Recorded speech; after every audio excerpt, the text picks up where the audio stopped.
I mean, my last remark was really more in relation to how we might treat differently content that's not violating our policies in any way, but has been assessed by independent third party fact checkers as misinformation.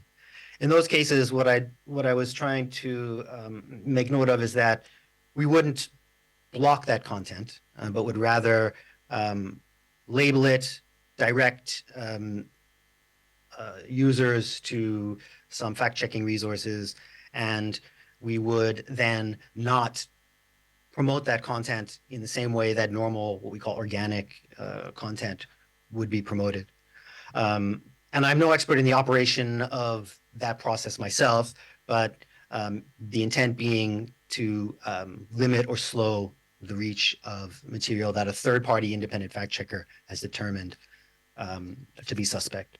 When it comes to disinformation more broadly, where we've established that there are bad actors using inauthentic means to promote inaccurate information, then we action those networks rather than look at individual pieces of content. As for Israel, Palestine, and Gaza, I'm reluctant to get into great detail on it because I'm not the right person to speak to it. But I can say a few things, which is that we do not seek to block pro-Palestinian content on the platform. We assess that content against our community standards, as we normally do, and we action it accordingly. That said, yes, there have been allegations, a number of big reports suggesting that that material has been suppressed in various ways, or our efforts at addressing it have been overbroad and have had a disproportionate impact on that speech. And there's some truth to that. I will say that the Human Rights Policy Team, in fact, commissioned an independent piece of due diligence a number of years ago about how we treat content in Israel and Palestine, and it did raise a number of issues that were recommended to us to address. There are a couple of explanations for how some of this might have happened. One is, drawing on that impact assessment, is a difference between how robust our language classifiers are in Arabic versus Hebrew. They're not the same, and a unintended consequence of that, could be that we capture more pro-Palestinian speech than other speech. Another aspect of this is that we have a dangerous organizations and individuals policy. Hamas is a designated organization under that policy, which means that speech that is supporting or praising Hamas does get taken down. That does sometimes capture content that should be protected and kept on platform.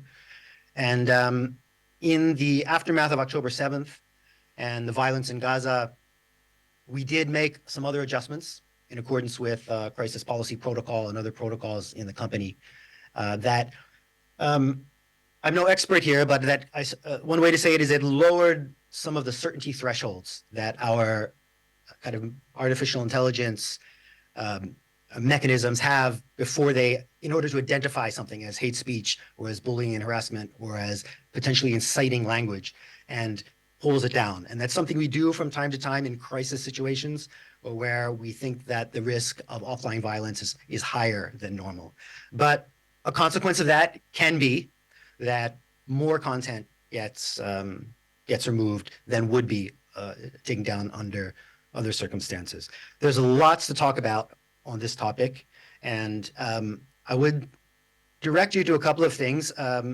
Human Rights Watch did a report in December, which we responded to, and they've published that response as well as part of the report, and you can see that. There are also 2 posts on our website which lay out some of this in greater detail. The policy changes and efforts that we put into place after October 7th. That's not to say there isn't controversy around these. There's a lot, but from the Human Rights Policy Team side, we're engaged with civil society.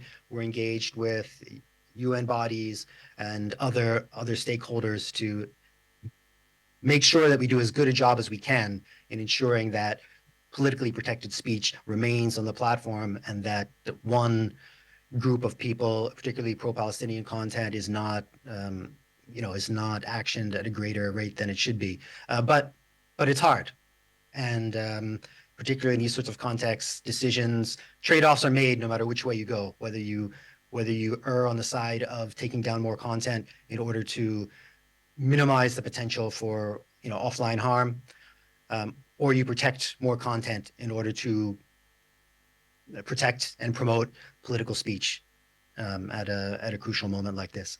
So I'll stop there, but No, happy thank you. to dig